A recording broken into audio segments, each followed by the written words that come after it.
recognizes the ranking member of the House Judiciary Committee, Mr. Jamie Raskin of Maryland, for an opening statement. Thank you, Mr. Chairman. The chairman began by saying the point here is to restore the rule of law. Restore the rule of law. Can you even pretend to do that if you stand by and support Donald Trump, who on day one, as the chairman of the committee just said, day one of his presidency, pardoned 1,500 insurrectionists, including hundreds of people who violently assaulted and attacked American police officers? Let's just take one person who is free today, Julian Cater, who had been convicted after having every due process protection, the right to counsel, the right to cross-examine witnesses, the right to introduce evidence, but they had him completely. They knew exactly what happened. Most of this was videotaped so the whole world could see it. Well, Julian Cater repeatedly, violently assaulted our officer protecting us in Congress, Officer Brian Sicknick, who then proceeded to have several strokes and died on January the 7th, 2021, the next day.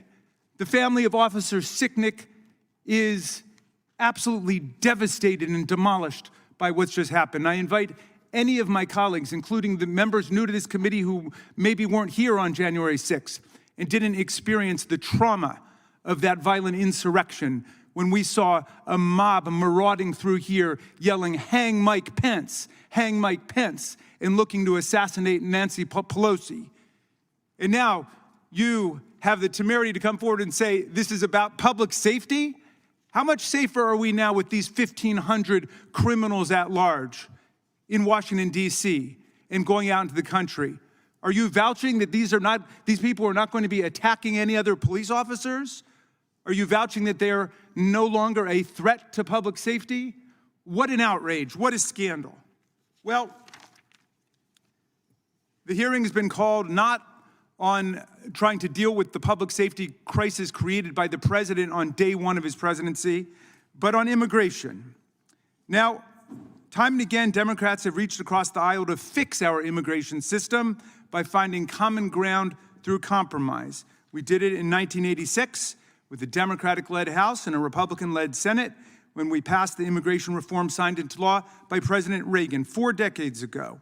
In 2013, under President Obama, Democrats worked with Senate Republicans on a sweeping immigration reform bill, only to have House Republicans kill it because it threatened Speaker Boehner's grip on power. Last year, under President Biden, Democrats worked with Republican Senator Lankford to produce a tough border security deal with increased border patrol, with increased border technology, with increased asylum judges at the border, but President Trump and House Republicans openly and aggressively tanked the deal. They sank the ship, openly rejecting a bipartisan border agreement hailed by the most conservative Republicans in the Senate because they preferred to have a security crisis to run on than an actual border solution. And yet, as Democrats, we stand ready again to work with our colleagues to fix the broken immigration system. Today, unlawful crossings at the border